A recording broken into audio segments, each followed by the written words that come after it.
الحمد لله رب العالمين والصلاة والسلام على أشرف الأنبياء والمرسلين وخاتم النبيين وطه وياسين ومولانا ومولى الثقلين إمام الحرمين صاحب كعبة قوسين جد الحسن والحسين أبي القاسم محمد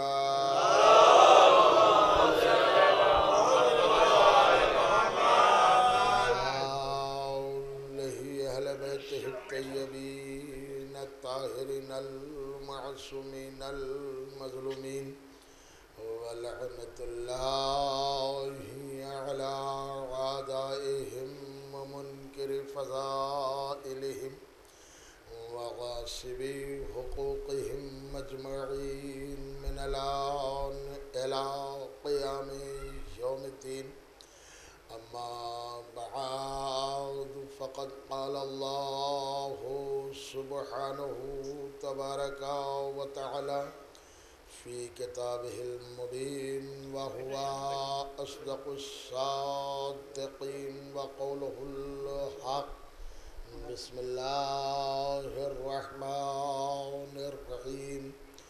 قل لا أسألكم عليه أجرا إلا المودة في القربى.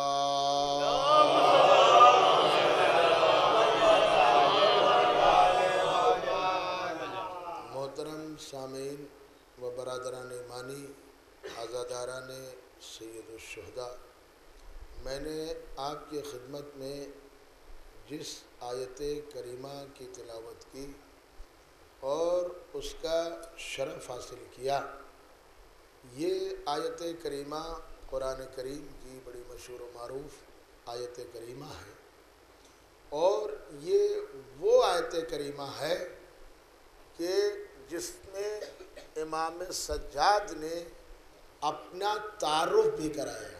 یہ کتابوں میں موجود ہے. جب آپ نے خطبہ دیا تو اپنا تعارف بھی کرایا، تو میرے ذہن میں یہ بات فوراً آئی کہ کیوں نہ آج اسی آیت کے ذیل میں آپ کی خدمت میں عرض کروں کہ جب اس حافظ نے کہا تھا شکر ہے اس اللہ کا جس نے تم کو ذلیل کیا اس طرح، تو دیکھیے جواب کیسا دینا ہے.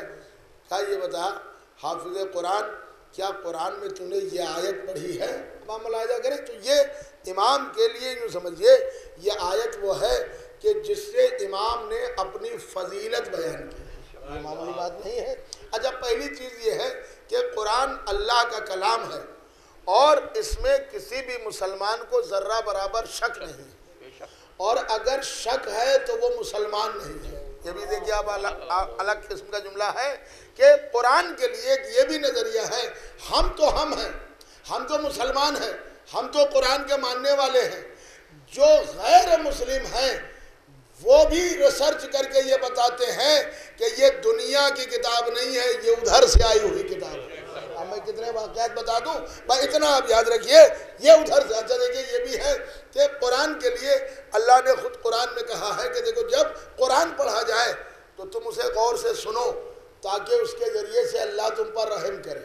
دیکھیے ہمارے ہاں بہت سی چیزیں روایتی ہو گئی. مثال کے طور پر گھر میں صبح اٹھے اور کہا کہ صاحب سی ڈی لگا دیجیے، کہا سورہ رحمان، سورہ یاسین، سب اپنے اپنے کاموں میں مشغول ہیں. میں آپ سے پوچھ رہا ہوں سرکار کہ اس کا ثواب ہے یا گناہ ہے؟ اگر شرعی طور سے میں بیان کروں تو آپ سوچئے قرآن کیا کہہ رہا ہے کہ جب قرآن پڑھا جائے تو تم غور سے سنو تاکہ اللہ اس کے ذریعے سے تم پر رحم کرے، تمہارے گناہوں کو معاف کرے.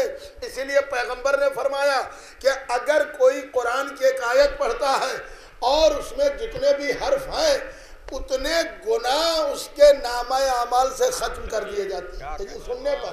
اسی لیے ہمارے ہاں ہر عالم و مرجع نے یہ لکھا کہ جب آپ جماعت کی نماز پڑھیں ہر چیز آپ دہرائیں گے سبحان ربی العظیم و بحمدہ اعلیٰ و بحمدہ تشہد سلام، لیکن جب سورہ پڑھے گا تو آپ کو سننا پڑے گا. صلوات پڑھیں محمد.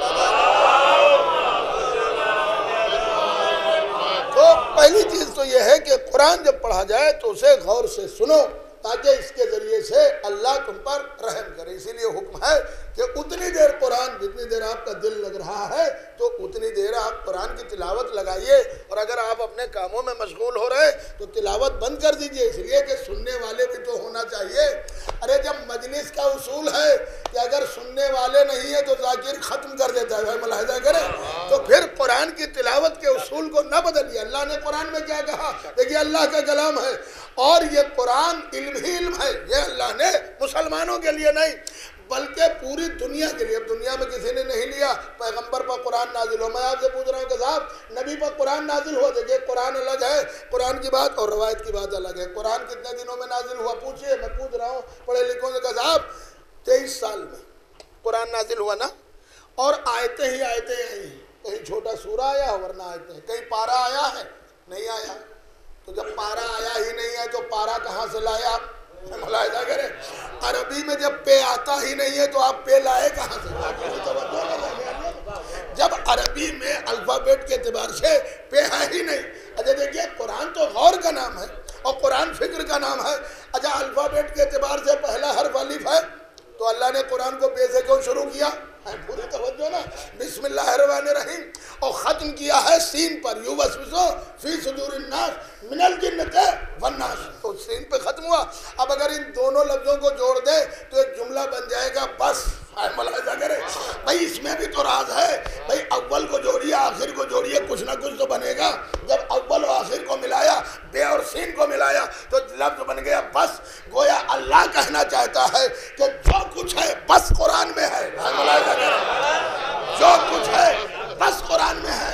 عجب آپ دیکھیے کہ اسی کو اگر الٹ دیجئے، اسی کو الٹ دیجئے تو یہ سب بن جائے گا، جو کچھ قرآن میں ہے سب قرآن میں ہے۔ صلوات پڑھے۔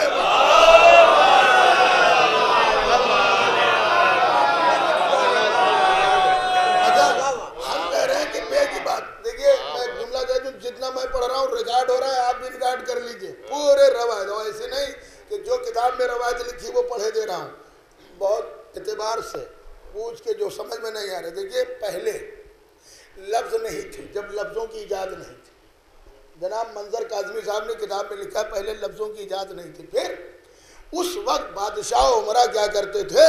تصویروں کے ذریعے سے خط بھیجتے تھے، جب وہ مطلب وہاں نکال لیے جاتے تھے۔ آپ اس کو دیکھیں گے یہ ایک الگ علم ہے، پہلے لفظ نہیں تھے، تصویریں تھیں۔ بھائی ملاحظہ کریں، اب آپ قرآن میں بھی میں اس کا خاکہ دکھا دوں تو آپ کی سمجھ میں آ جائے گا۔ بھائی فرشتوں کو اور آدم کو 5 تصویریں دکھائی گئی۔ ارے کہاں سن رہے ہو میرے دوستو؟ قرآن میں یہی تو ہے، 5 تصویریں دکھائی گئی اور کہا اگر تم سچے ہو تو ان کے نام بتاؤ۔ نام تھے نہیں، دکھائی تصویریں گئی۔ آدم دیکھیے یہی ہے آدمی، تصویروں کو دیکھ کر الفاظ ڈھونڈے۔ بھائی ملاحظہ کرے، کہا یہ تصویر محمد کی ہے۔ بھائی ملاحظہ کرے، یہ علی کی تصویر ہے۔ اب آپ سمجھے، ایک ہے تصویر، ایک ہے لفظ۔ اللہ نے قرآن بھی تو اسی طرح بھیجی ہے، 2 قرآن بنا کر، ایک لفظوں کا قرآن ہے، دوسرا شکلوں کا قرآن ہے۔ بھائی ملاحظہ کرے، ارے صلوات پڑھے محمد۔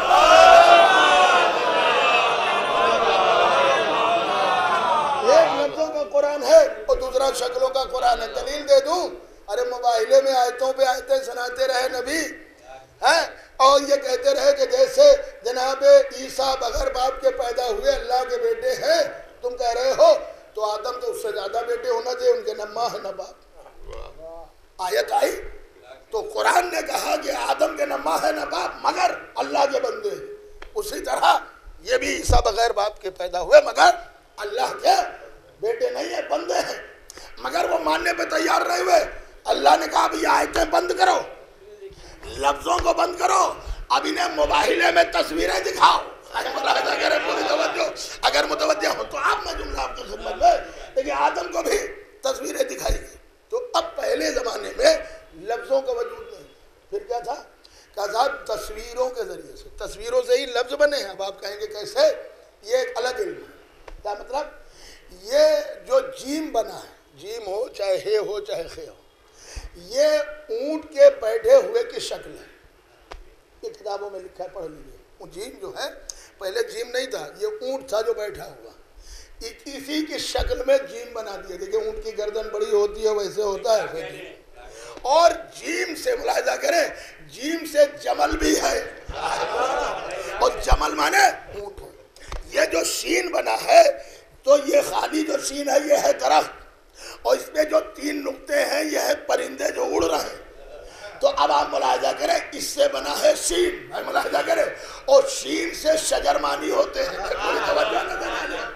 تو یہ ایک لفظوں کا. اچھا اب اس کے آگے لکھا کہ صاحب یہ جو بے ہے, میں آگے بڑھ رہا ہوں, یہ جو بے ہے تو ادھر خط کھینچیں گے, پھر ادھر خط کھینچیں گے, پھر ادھر خط کھینچیں گے, یہی ہے نا, اور نیچے نقطہ. تو کہا یہ کیا ہے؟ کہا یہ جو بے ہے یہ مکان کی شکل ہے. اگر متوجہ ہو تو جملہ عرض کر رہا ہوں. بے دیکھیے پہلے لفظ نہیں تھے, شکلوں سے لفظ بنائے گئے. تو یہ جو بے بنایا گیا تو کہا یہ مکان کی شکل ہے, اور یہ نقطہ کیا ہے؟ کہا یہ مالک مکان ہے. یہ نقطہ مالک مکان ہے. صلوات پڑھو.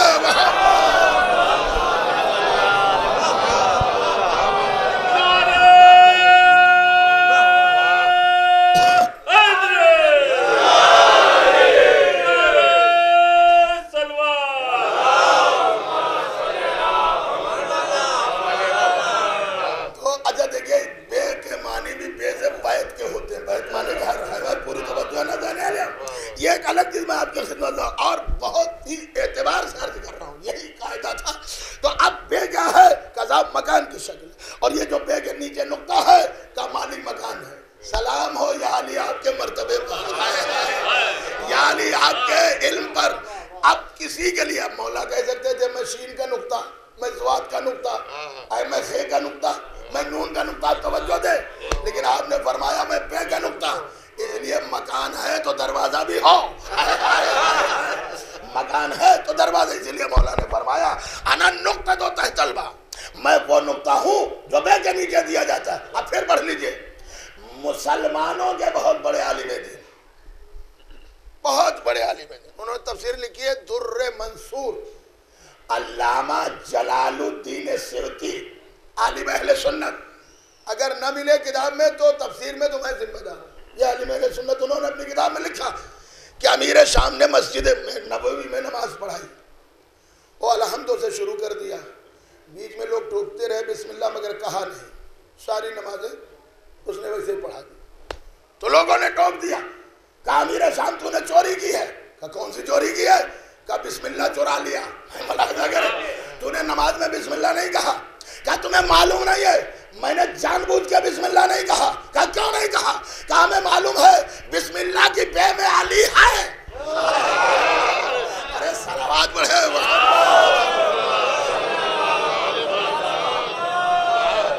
یہ اب آپ وہاں بھی دوڑ کے جائیے تو دیکھیے قرآن پڑھنا الگ ہے, قرآن سمجھنا الگ ہے. دیکھیے قرآن کی بات ہے تو ایک جملہ میں آپ کی خدمت میں عرض کر رہا ہوں تاکہ دور دور تک پیغام بھی چلا جائے.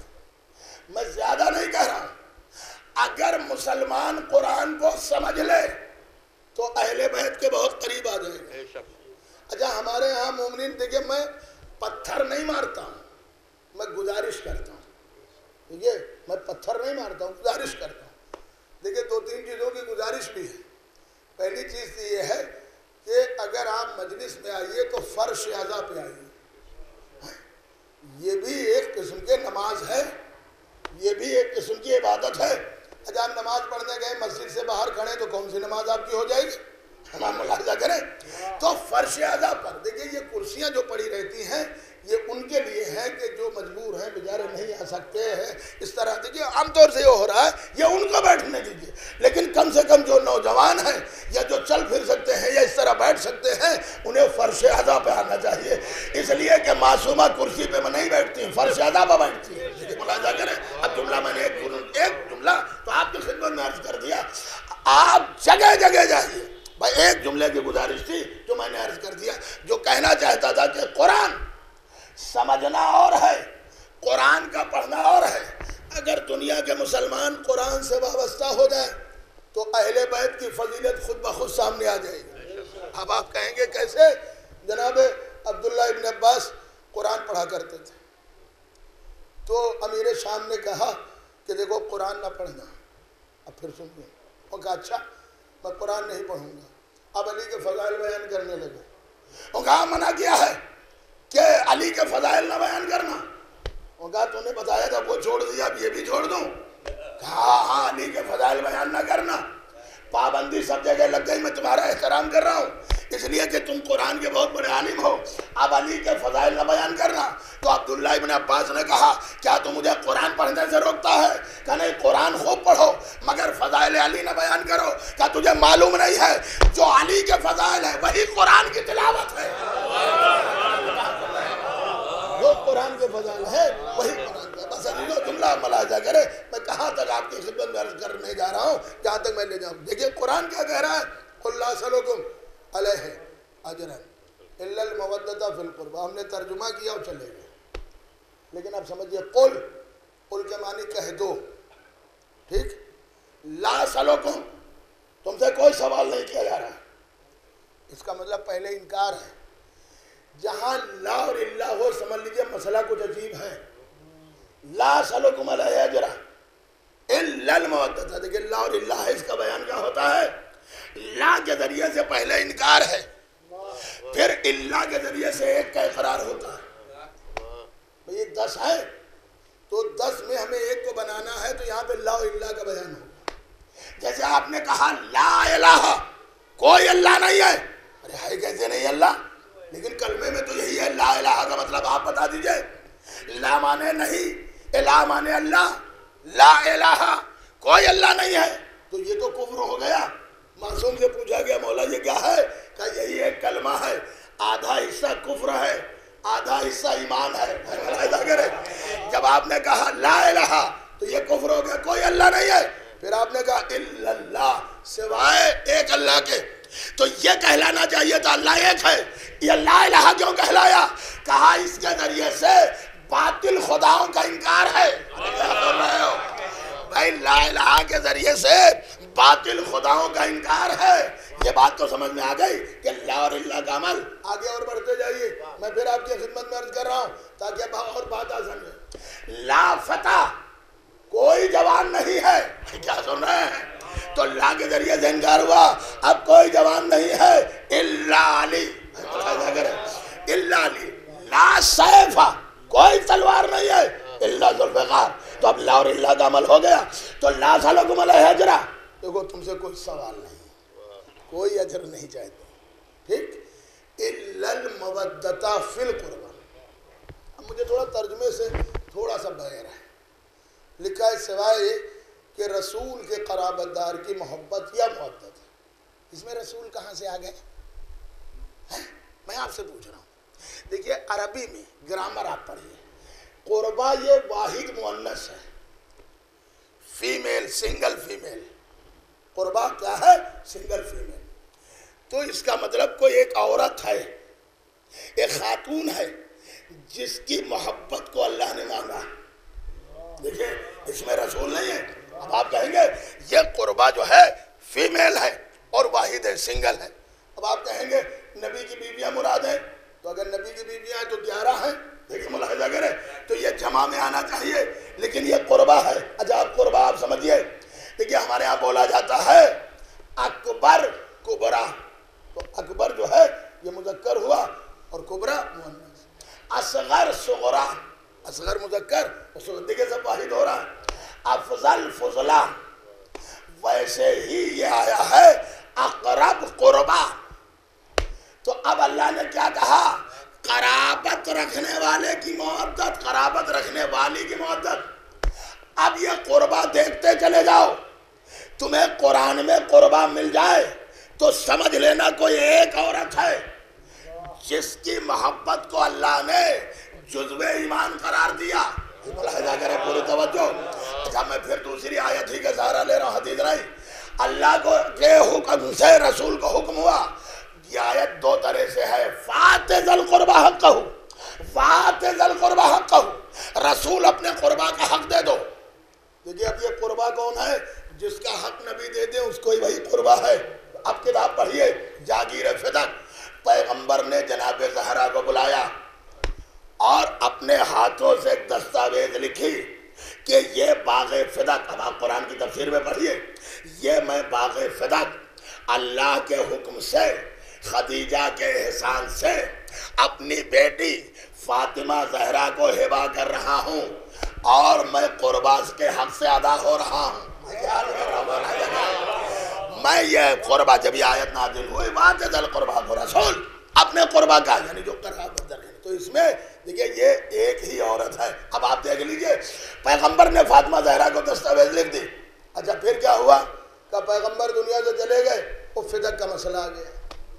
اچھا جب فدق کا مسئلہ آ گیا تو فاطمہ زہرا گئی نہ دربار میں، ٹھیک، تو جانا تو مسلم ہے، مجھے اور کچھ کہنا ہی نہیں، صرف اتنا کہنا ہے کہ جب پیغمبر کی بیٹی آئی تو آپ نے خطبہ دیا، میں خطبہ نہیں نقل کروں گا، ایک جملہ فرماتی ہیں ایھا الناس اعلموا انی فاطمۃ الزہرا ابی محمد، اے لوگو جان لو کہ میں فاطمہ محمد کی بیٹی۔ میں کہوں گا بی بی یہ کون سی بڑی بات ہو جا رہے کہ آپ نے پہلی چیز تو ایھا الناس کہا، لوگوں، کہنا چاہیے تھا مسلمانوں، صحابیوں۔ ارے کیا سننا ہے میرے دوستو، ارے بھائی یہ سب مسلمان ہیں، نبی کے صحابی ہیں، تو انہیں کہنا چاہیے تھا بابا کے صحابیوں، اے مسلمانوں، اے مومنوں۔ آپ نے یہ کیوں کہا اے لوگوں؟ کہ یہی تو میں بتانے کے لیے دربار میں آئی ہوں کہ دنیا پہچان لے جو نبی کی بیٹی کا حق نہ ادا کرے وہ لوگ تو ہو سکتے ہیں، مسلمان نہیں۔ صلوات پڑھیں محمد۔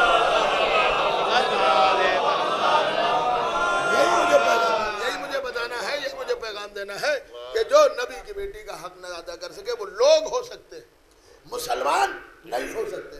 تو اس وقت فاطمہ زہرا نے، باپ کی بات تو مجھے عرض ہی نہیں کرنا ہے، جو مجھے عرض کرنا ہے کہ یہ فدق میرے بابا نے مجھے ہبہ کیا تھا، کیا گواہ یا حسن و حسین، اچھا یہ مولا علی، یہ وہ گواہ ہے جو عصمت کے سانچے میں ڈھلے ہیں، یہ عصمت کے سانچے میں ڈھلے، مگر گواہی کی بات ہی نہیں مانی، ٹھیک۔ اب فاطمہ زہرا نے سے کہا اور کچھ ہے؟ کہا ابھی ایک بات اور ہے۔ کہا کیا؟ کہ یہ میرے بابا نے لکھ کے دیا۔ اب لو، اب یہ دیکھیے آ گئی بات، یہ لکھ کے دیا۔ اب متوجہ ہو تو پوری مجلس کا محضر دے رہا ہوں۔ خلیفہ وقت کہاں ہوتا تھا؟ منبر پہ بیٹھتا تھا، صحابہ مسجد میں، یہی دربار تھا، دربار کوئی الگ سے پارلیمنٹ تھوڑی نہ تھا، مسجد میں خلیفہ منبر پہ ہوتا تھا، صحابہ بیٹھتے تھے، یہی دربار۔ فاطمہ زہرا نے وہ نوشتہ دیا، یہ میرے بابا نے مجھے لکھ کے دیا۔ اب انہوں نے پڑھا، انہوں نے صحابی کو بڑھا دیا پڑھ کے، صحابی نے دوسرے کو، متوجہ ہو تو عرض کروں، دوسرے نے تیسرے کو، تیسرے نے چوتھے کو، سب ایک دوسرے کو نوشتہ بڑھوا رہے ہیں، لیکن کوئی منہ سے بول ہی نہیں رہا، جیسے سب کے منہ میں لڈو آ گئے ہیں، منہ کھول نہیں پا رہا۔ آخر میں کہوں گا بی بی زہرا، یہ پڑھتے سب جا رہے ہیں، بولتا کوئی نہیں ہے۔ کہا تمہیں معلوم نہیں ہے یہ نوشتہ پڑھ پڑھ کے اپنے آپ اپنے منہ پر تماچے لگا رہے ہیں۔ بی بی تماچے کیوں لگا رہے ہیں؟ کہ کل انہوں نے ہی سب نے تو کہا تھا کہ نبی نہ لکھنا جانتے ہیں اور نبی نہ پڑھنا جانتے ہیں، اور یہ تحریر محمد بتا رہی ہے کہ نبی لکھنا بھی جانتے ہیں، نبی پڑھنا بھی جانتے ہیں۔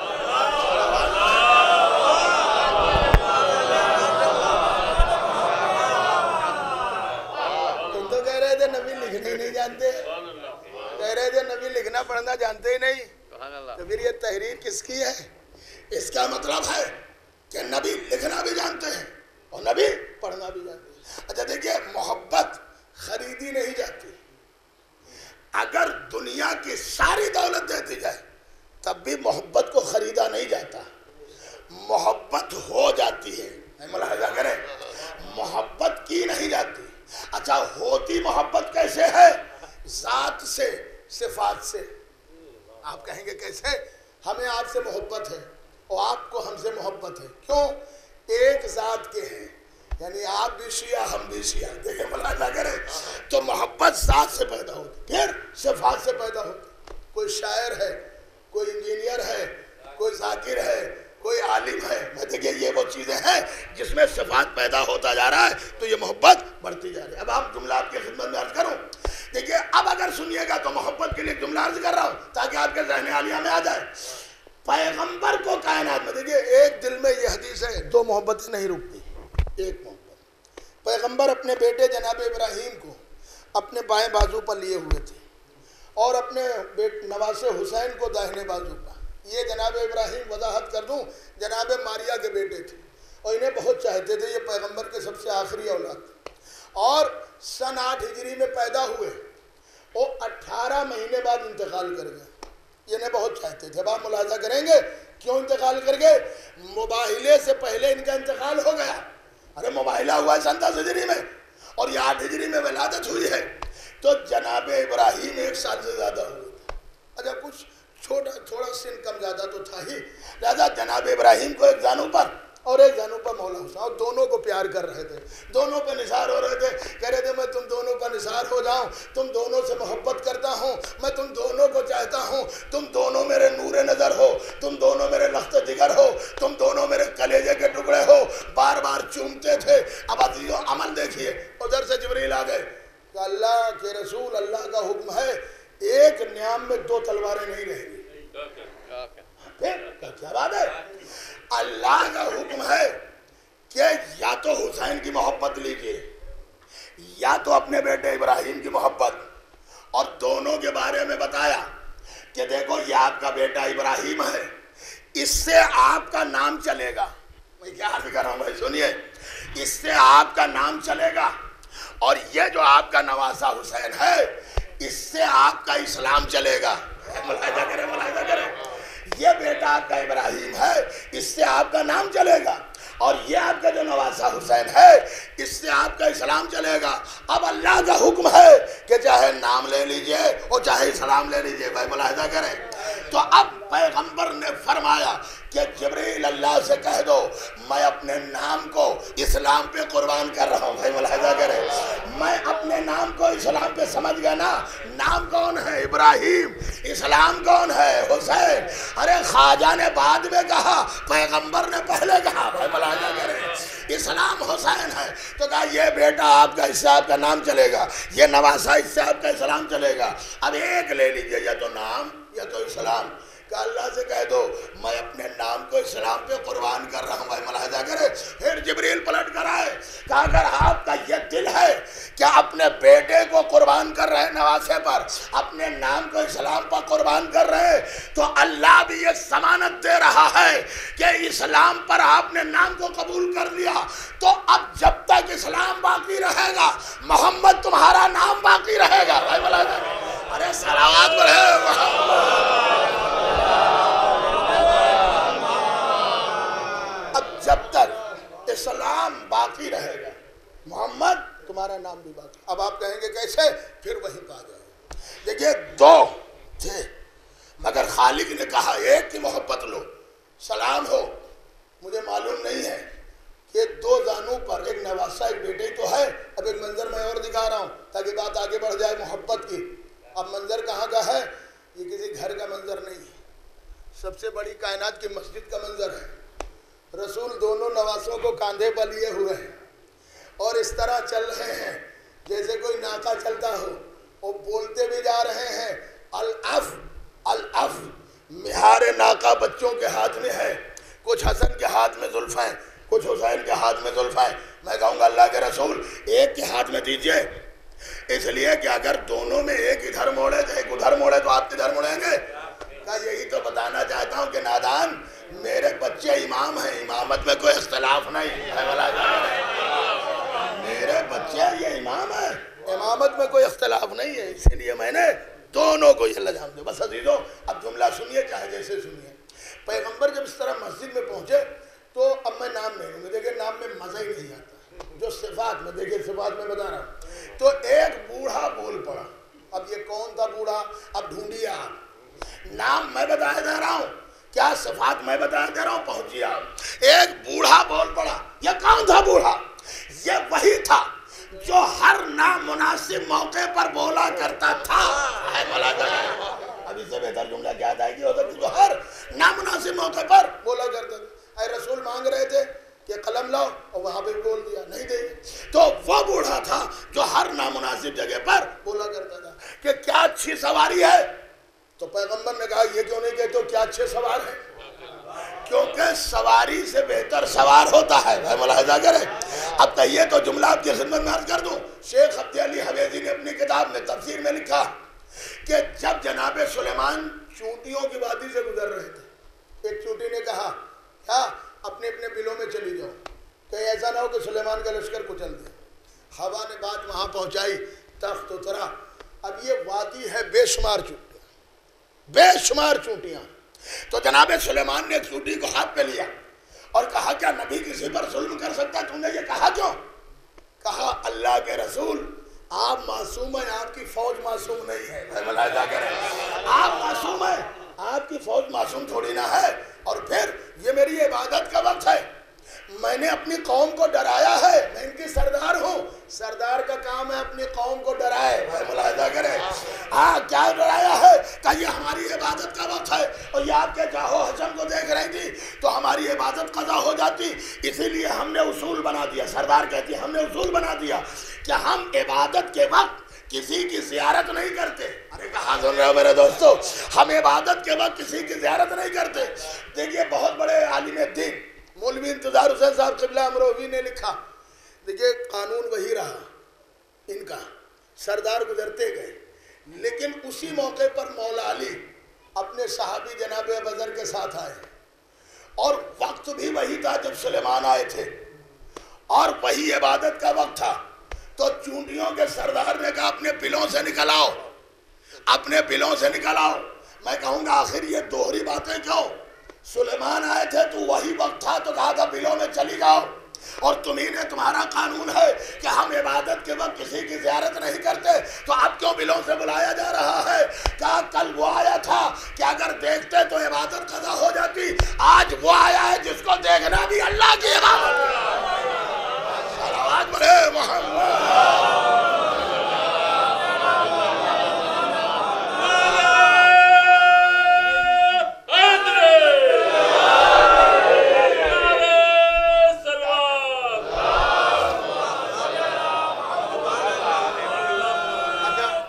متوجہ ہوں آپ لوگ بھی ایک باواز بلند صلوات پڑھیں.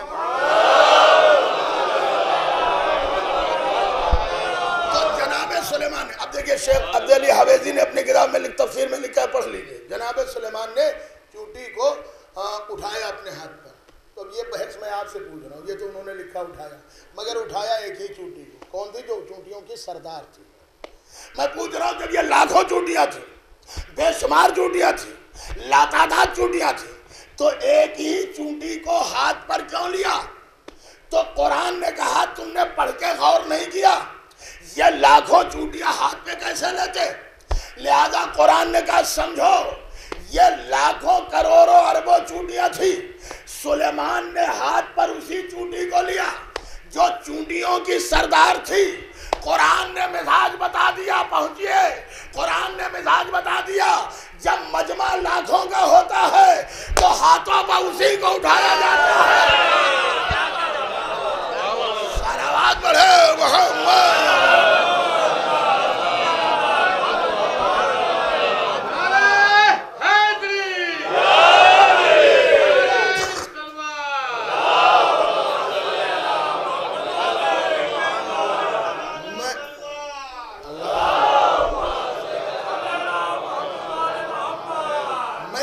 منزل پر محبت کے پہلو سے لانا چاہتا ہوں تاکہ بات پوری ہو جائے. اچھا اب یہ انہوں نے لکھا ہے کہ چونٹی کو ایک ہاتھ پہ اٹھایا، عجیب دونوں ہاتھوں پہ کیوں نہیں اٹھایا؟ یہ بھی تو بات ہے. اور سلیمان نے پوچھا بھی تم کون ہو اور میں کون ہوں؟ تو اس نے بے باک ہو کے جواب دیا حضور جو آپ ہیں وہی میں ہوں. کہا تیری ہے مجال کہ مارے؟ کہا میں نے اس نیت سے نہیں. دیکھیں نیت بھی پہچاننا ضروری ہے. کہا میں نے اس نیت سے نہیں کہا. کہا کیوں؟ کہا میں نے اس لیے کہا کہ آپ جنات و انسان چرند و پرند سب کے بادشاہ ہیں، میں چونٹیوں کی بادشاہ ہوں، تو جو آپ ہیں وہی میں ہوں. ملاحظہ کریں. تو اب اسے ہاتھ پہ لیا ہے. اچھا کہا جب اگر بادشاہ ہے تو دو بادشاہ ہو گئے نا. تو اب یہ بتا کہ تو افضل ہے کہ میں افضل ہوں؟ یہ عام طور سے لوگ کہتے ہیں کہ صاحب یہ بنانا، لیکن اس پہ غور کریے. جو کتابوں میں نے پڑھا میں نچوڑ کے جملہ کہہ رہا ہوں. کہا سرکار اگر میں یہ کہہ دوں کہ آپ مجھ سے افضل ہیں تو آپ کی افضلیت ثابت ہی نہیں ہوگی. کیا آپ کے جو وقار ہے، ویلو ہے، وہ اور کم ہو جائے گی. کہا کیسے؟ کہا جب لکھنے والا یہ لکھے گا میں نے کہہ دیا آپ مجھ سے افضل ہے، تو لکھنے والا یہ لکھے گا سلیمان کون تھے؟ جو جنات کے بادشاہ، جنات کے بادشاہ، چرند و پرند، ہوا آگ سب کے بادشاہ. ان کا صاحب چونٹی سے افضل تھے. تو جو چونٹی کا تصور ہمارے ذہن میں ہوگا تو حضور کی کہا پھر کہا افضلیت میں بتا رہا ہوں آپ کے کہا کیسے کہا حضور اس وقت میں آپ سے افضل ہوں اس وقت ہر وقت نہیں اس وقت ہر وقت نہیں اس وقت میں آپ سے افضل ہوں اچھا کیوں افضل ہے کہا آپ نبی خدا میں آپ کے اس ایک دستے مبارک پر اس لیے میں آپ سے افضل ہوں ارے تو قرآن پڑھ کر مسلمانوں تم نے یہ بھی نہیں سمجھا اما جو نبی کے ایک ہاتھ پا جائے وہ نبی سے افضل ہوتا ہے تو جو نبی کے دونوں ہاتھوں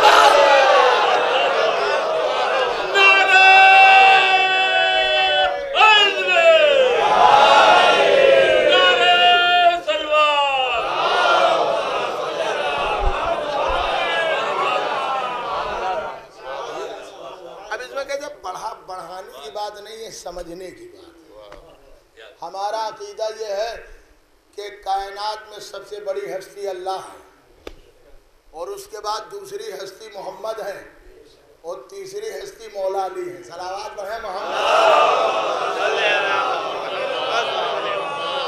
ہمارے ہاں دیکھیے ممبر ہے کوئی کچھ کہہ رہا ہے کوئی کچھ کہہ رہا ہے آپ اس کو سمجھ لیجئے معصومین کا فقرہ ارے بڑے بڑے کی سمجھ میں تو نہیں آیا یہ جب تک معصوم وضاحت نہ کرے دیکھیں معرفت میں ڈوب جاتا ہے تو ادھر سے ادھر نکل جاتا ہے خود مولا علی نے فرمایا میں اللہ سے 2 سال چھوٹا ہوں اب اگر تشریح نہ کروں کہیں گے مولانا نے وہاں منبر میں بیان کیا تو کہا مولا 2 سال چھوٹے کا مطلب کیا ہے اللہ سے صرف 2 سال اب یہ بتائیے آپ اندازہ کریے یہ معرفت کے جملے ہیں نہ کہ روایت کے مولا سے کہا کہ مولا صحابہ نے کہا سلمان نے سنے مولا آپ اللہ میاں سے 2 سال چھوٹے کیسے ہیں کہا سنو پہلے لا الہ الا اللہ پھر محمد رسول اللہ ارے کہا کر رہے ہو ارے صلوات بڑھے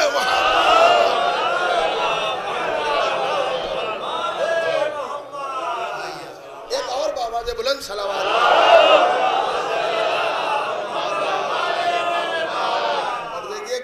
ہماری نظر ہے آپ سے زیادہ مجھے جلدی ہے کہ مجھے مجلس ہی پڑھنا ہے آپ کو مجلسیں سننا ہے بابا سے بلند صلوات بس ابھی وہ جملہ آپ ملاحظہ کریں کہ جب تک معصوم تشریح نہ کریں میں اللہ سے 2 سال تو سال کا مطلب یہاں سال نہیں ہے یہ پہلے لا الہ الا اللہ پھر محمد رسول اللہ اور اس کے فوراً بعد ہے پھر علی بن اللہ یہی بات ہو گئی نا اب اس کو آگے 2 سال کی بات کہی مولا علی نے تو یہ ایک الگ چیز ہے آپ سمجھ نہیں پائیں گے معرفت کی چیزیں ہیں مقصد امیر المومنین یہی تھا ملاحظہ کریں کہنا آپ کا یہی تھا تو اب میں جملہ عرض کر رہا ہوں آپ کی خدمت میں یہاں یہ چوٹی کا مسئلہ دیکھ لیجیے افضل کون ہے کہ جو نبی کے ہاتھ اب پیغمبر نے حسن و حسین کو اپنے کاندھے پہ بٹھایا نا اسی طرح مسجد میں آ گئے اچھا آپ اگر اپنے بچے کو اچھا دیکھیے 3 سال 4 سال کا بچہ ہو مسجد میں لیے چلے جائیے وہ کاندھے بٹھا لیے اور یہ کرے وہ کرے لوگ کہیں گے بھائی چھوٹے بچے کو مسجد میں نہ لایا کریں لکھا بھی رہتا ہے کہ جو بچہ شعور میں نہ پہنچا ہو اسے مسجد میں نہیں لے جانا چاہیے تاکہ وہ لوگوں کی نماز کو ڈسٹرب نہ کرے یہ بچے ابھی شعور پہ پہنچے نہیں اور نبی مسجد میں لیا ہے اس کا مطلب بتانا چاہتے ہیں مسلمانوں تمہارے بچے اور ہیں نبوت کے بچے اور ہیں ارے صلوات پڑھے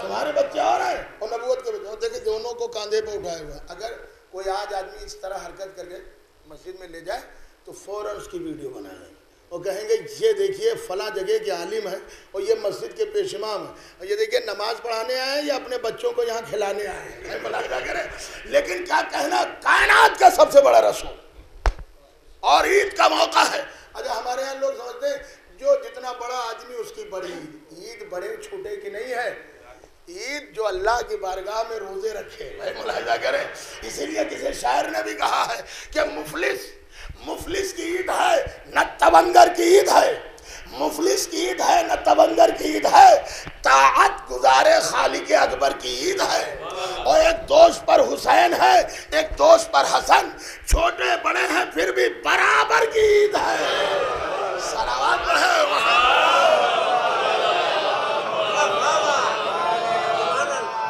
سن میں چھوٹے بڑے ہیں لیکن دونوں کی برابر کی عید ہے حسن کی بھی وہی عید ہے اور حسین کی بھی وہی عید ہے اب جب مسجد میں آئے تو جس نے کہا تھا کیا اچھی سواری ہے تو نبی نے فوراً ٹوک دیا یہ کیوں نہیں کہتے ہو کیا اچھے سوار ہے کیونکہ سواری سے اچھے سوار اب سمجھ گیا کہا سرکار سن لیجیے آخری جملہ اسی پر اب کہا سرکار ایک کو ہمیں دے دیجیے کہے کے لیے تاکہ ہم بھی تھوڑی دیر گود میں لے لیں.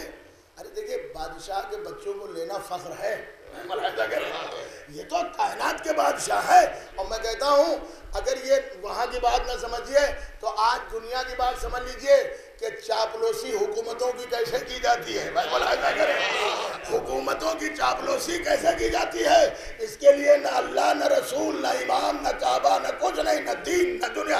بس ہم جو آپ کہہ دے، اگر آپ کہہ دے تو ہم کتوں کو بھی خدا مان لیں گے. آپ ہمیں عہدہ دیجئے، آپ ہمیں درجہ دیجئے، آپ ہمیں منصب دیجئے. ہم کسی اور چیز کے بھوکے نہیں ہیں، ہم منصب کے بھوکے ہیں. آپ کہہ دیجئے جو ہم کرنے کو تیار ہیں. ہم اپنی میت پر آرتی اتارنے کے لیے تیار ہیں. آپ کہتے ہیں ہم منصب کے بھوکے ہیں، ہمیں کچھ نہیں چاہیے، ہمیں عہدہ چاہیے. یہ عہدہ چاہے یزید سے ملے، ملاحظہ کریں، یہ عہدہ چاہے یزید سے ملے چاہے ظالم سے ملے، ہمیں عہدہ چاہیے. ہمیں عہدہ دے دو، جو دل چاہے وہ کہلا لو، جو دل چاہے وہ کروا لو، بس ہمیں عہدہ چاہیے. اللہ نے کہا ہے جو عہدہ ظالم کے ہاتھ سے لے گا تو جہاں ظالم ہوگا وہی عہدیدار ہوگا. وہ ملاحظہ کریں، یہ نہ سمجھنا کہ اللہ کی لاٹھی میں آواز نہیں ہے. ملاحظہ کریں زمانہ کیسے بدلتا ہے. 61 ہجری میں شمر و عمر صاحب اترا رہے تھے، میرا کوئی کیا کر سکتا. اور سن 67 ہجری میں وہ کہہ رہے تھے ہائے آسمان قریب آ گیا، زمین دور ہو گئی، جیسے لگتا ہے اسی میں محسور ہوگا. اب کہاں منہ چھپائیں، کیسے مختار سے اپنے کو بچائیں. 5 سال میں زمانہ بدل گیا. بھائی ملاحظہ کرے وہی بدلہ لینے والا ہے. خبردار اللہ کو نہ بھول جانا، رسول کو نہ بھول جانا. مرنا تو سب کو ایک دن، اس میں کوئی بات نہیں، لیکن مرو تو اپنے دین کی دولت لے کے جاؤ. میرے دوستوں، میرے بزرگوں، اگر دنیا سے جاؤ تو کچھ تو ویسے بھی نہیں ہے. جو ملتا ہے نام حسین پہ آہستہ آہستہ لٹاتے رہتے ہیں. اور میں کہتا ہوں سروے کر لیجئے، جتنا پوری دنیا میں شیعہ قوم لٹاتی ہے اگر کوئی دنیا کی قوم لٹاتی ہو، دیکھیے ملاحظہ کرے نام حسین پہ. اچھا دیکھیے مجھے ان سے بھی جلن ہے جو نام حسین کے لیے کہتے ہیں یہ نہ پڑھیے تبلیغ پڑھیے. فضائل تبلیغ نہیں ہے، فضائل تبلیغ نہیں ہے. ارے فضائل کو بھی تبلیغ مانیے، فضائل بھی تبلیغ ہے. اس لیے اللہ نے کہا تھا تبلیغ کر دیجئے. بلغ تو علی کو مولا بنایا، یہ سنانا بھی تبلیغ ہے. ملاحظہ کرے یہ سنانا بھی تبلیغ ہے. یہ تبلیغ الگ نہ کیجئے. بس عزیزوں میں آ گیا اپنی منزل پر جیسا ہی حسن حسین نہ تو ایک بزرگ نے کہا سرکار ایک کو ہمیں دے دیجئے. نبی دیکھ رہے ہیں. اچھا تو خالی چہرہ تھوڑی نہ دیکھ رہے ہیں، تو نیت دیکھ رہے ہیں. نیت کوئی دیکھتا تھوڑی نہ ہے، نیت تو اللہ جانتا ہے. مگر 3 ہی لوگ قرآن میں ہے جو تم عمل کرتے ہو اللہ دیکھتا ہے اور رسول اور وہ جو مومنین. اب مومنین کی آیت میں ہے امیر المومنین. صلوات پڑھے سورہ توبہ پڑھ لیجئے. سورہ توبہ میں آیت ہے، میں آیت کا ترجمہ کر رہا ہوں. کہتے ہیں کہ وہ دیکھتے نہیں، ارے وہ سب دیکھتے ہیں. دیکھیے چھٹے امام جعفر صادق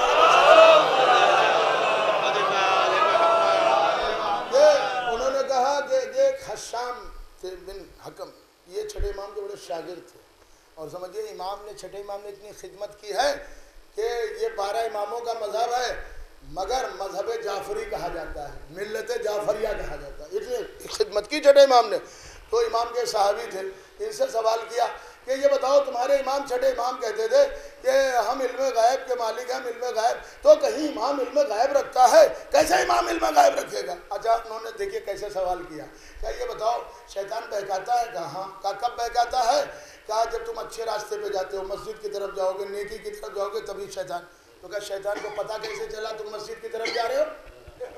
بھئی آپ راستے جا رہے ہیں، مسجد تو راستے میں پڑے گی، یہ شیطان کیسے جان گیا؟ کہا وہ دل کے راز کو پڑھ لیتا ہے. کہا پائے ہو تمہارے اسلام پر ہائے ہائے صلوات پڑھے محمد،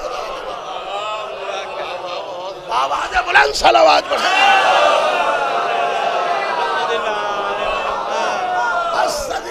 جملہ اب آپ ملاحظہ کریں، ہم نہیں کہوں گا، آپ وہاں تک پہنچ گئے. بس اتنا آپ سمجھیے کہ جیسے ہی حسن حسین کا اندھے بیدے بوڑھے نے سر اٹھایا گا اس میں بھی فضیلت لوٹ لیں لوگوں کے سامنے. کچھ لوگ ایسے ہیں کہ جو چاہتے ہیں کہ سامنے جو ہے سلام کرتے رہو، پیٹھ پیچھے یہ وہی لوگ تھے چھرا مارتے. کہا سرکار ایک کو ہمیں دے دیجئے حسن حسین میں سے. جب یہ کہا کہ یہ دونوں جنت کے جوانوں، دیکھیے خالی یہ نہیں کہ لے کے چلے آئے، کہا دونوں جنت کے جوانوں کے سردار ہیں، یہ دونوں امام ہیں، یہ دونوں میرے دل کے سکون ہیں. ہے، یہ دونوں میرے آنکھوں کا نور ہے۔ تو سامنے والے بزرگ نے کہا سرکار ایک کو ہمیں دے دیجئے تاکہ ہم بھی شرف حاصل کر لیں۔ نبی تو جانتے تھے اگر دے دیتے تو یہ لے لیتے، اور ایک سے کہتے دیکھا نبی لانا تھوڑی نہ چاہتے تھے، بوجھ سمجھا، ایک بار کہہ دیا اور فوراً دے دیا۔ نبی خود چاہتے تھے کوئی لے لے، جیسے کوئی بوجھ ہوتا ہے تو آدمی سوچتا ہے کوئی ایک بار کہے اور فوراً لے لے۔ تو ہم ملاحظہ کریں یہ ہر ایک سے کہتے دیکھا نبی لانا نہیں چاہتے تھے، وہ تو ان کی بیٹی نے اتنا پریس کیا چلیے چلے جائیے چلے جائیے۔ اب بیچارے کیا کرتے، اب آئے تو جیسے ایک بار کہا اور بوجھ سمجھا اور فوراً ہمیں دے دیا۔ نبی تو جانتے تھے جیسے انہوں نے غدیر کو چھپایا ہے اس بات کو اچھال دیتے، ملاحظہ کریں جیسے غدیر کو چھپایا ہے اس بات کو اچھال دیتے۔ تو جیسے سامنے والے بزرگ نے کہا سرکار ایک کو ہمیں دے دیجئے تاکہ ہم بھی شرف حاصل کر لیں، تو نبی نے مسکرا کے کہا سنو تم اس کے اہل ہی نہیں ہو، اس کے اہل ہی نہیں ہو۔ ارے میں کہہ دوں کیسے اہل ہو سکتا ہے؟ ارے جو عالم کا اہل نہ ہو وہ سردار کا اہل کیا؟ صلوات پڑھے محمد۔ جیسے ہی سامنے والے نے کہا سرکار ایک کو ہمیں دے دیجئے تاکہ ہم بھی شرف حاصل کریں، پوری توجہ بس آخری جملہ کہ ایک کو ہمیں دے دیجئے تاکہ یہ ہم بھی شرف حاصل کر لیں۔ تو نبی نے فرمایا تم اس کے اہل نہیں ہو۔ کہا سرکار کیوں؟ کہ تمہیں معلوم نہیں ہے یہ خالی سردار جنت نہیں ہے، یہ خالی ہمارے بیٹے نہیں ہے، یہ خالی دونوں امام نہیں ہے، بلکہ یہ دونوں متوجہ ہو، بلکہ یہ دونوں جنت کے پھول ہیں۔ کہاں بول رہے ہو؟ یہ دونوں حسن و حسین جنت کے پھول ہے، اور جنت کے پھول جنت کی شاخوں پہ اچھے لگتے ہیں، سوکھی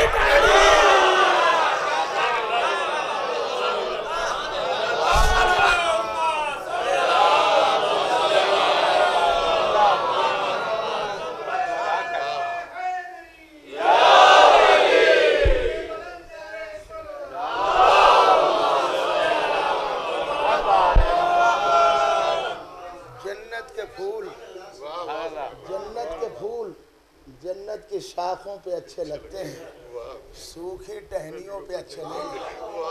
اچھا آپ کہیں گے یہ ذاکری کا نکتہ، میں کہہ رہا ہوں یہ قرآن کا نکتہ۔ پڑھ لیجئے سورہ منافقون، سورہ منافقون میں آیت کا ترجمہ کر رہا ہوں۔ اللہ نے کہا جو منافق ہیں وہ سوکھی لکڑی کے مانند ہیں۔ ارے صلوات پڑھے محمد۔ آپ جائیے گا پڑھ لیجئے گا، پھر ہم نہ ملے تو ہمیں بتائیے گا جو منافق ہے وہ آتے کہ آپ نے تصدیق کر دی سوکھی لکڑی کے معنی دے۔ کیوں یہ سوکھی لکڑی ہے؟ اس لیے کوئی بھی درخت ہوتا ہے وہ جڑ سے غذا لیتی ہے، لیکن جب جڑ نہ ہو تو وہ درخت سوکھ جائے گا۔ ارے جب اللہ اور رسول سے غذا ہی نہ ملے تو وہ سوکھی لکڑی موقع نہیں ہے، ورنہ پھر بس عزیزو حسن و حسین کے لیے جنت سے لباس آیا، نبی ان کے لیے ناقہ بنے اور مسجد میں چلے گئے۔ اب آپ سوچئے شب عید جس کے لیے جنت سے لباس آیا ہو، کربلا میں اسی کا لاشا بے گور و کفن۔ آوازیں ایک دم سے بلند ہو گئی۔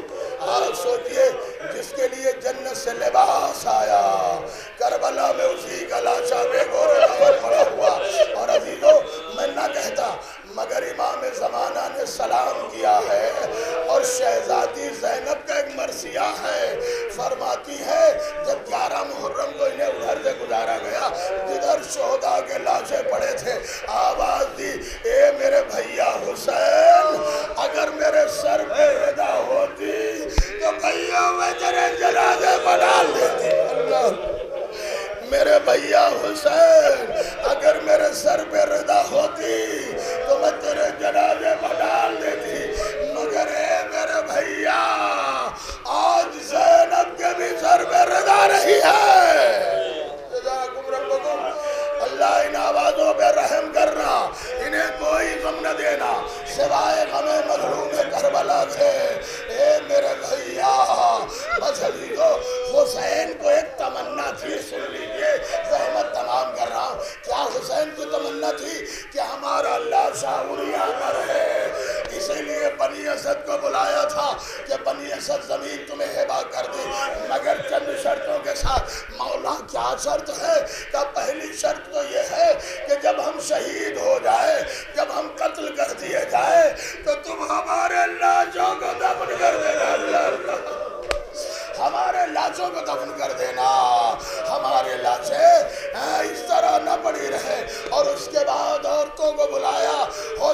جیسے غیرت دار نے آواز دی، اے بنی اسد کی عورتوں، اگر تمہارے مرد خوف ابن زیاد میں ہمارے لاشوں کو دفن نہ کر سکے تو تم کچھ اور نہ کرنا، اپنے مردوں کو غیرت دلانا کہ یہ رسول کے نوازے کا جنازہ ہے، یہ زہرا کا لال کربلا کی جلتی زمین پر لاشا پڑا ہوا ہے۔